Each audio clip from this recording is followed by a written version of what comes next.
అందరికీ నమస్కారం. మన శ్రీరస్తు ఛానల్కి స్వాగతం. 2025 కార్తీక మాసంలో ముఖ్యంగా తప్పనిసరిగా పాటించవలసిన నియమాలు.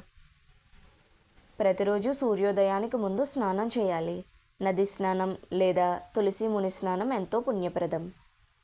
ప్రతి ఉదయం మరియు సాయంత్రం దీపం వెలిగించాలి. దేవాలయం, తులసి చెట్టు, ఇంటి ముందు దీపాదానం తప్పనిసరి. శివుడికి ప్రతిరోజు పూజ చేయాలి. ఓం నమ శివాయ అంటూ జపం కనీసం 108 సార్లు చేయాలి. తులసీదేవి పూజ చేయాలి. ఉదయం నీరు పోసి సాయంత్రం దీపం వెలిగించాలి. ఉపవాసం లేదా సాత్వికాహారం పాటించాలి. మాంసం, మద్యం, ఉల్లిపాయ, వెల్లుల్లి వంటివి నిషేధం. కోపం, అబద్ధం, ఇతరుల నింద పూర్తిగా మానాలి. మనసు శాంతిగా ఉంచుకోవాలి. భక్తి పారాయణం చేయాలి. శివ, విష్ణు, తులసి సంబంధిత స్తోత్రాలు చదవాలి. దానాలు చేయాలి.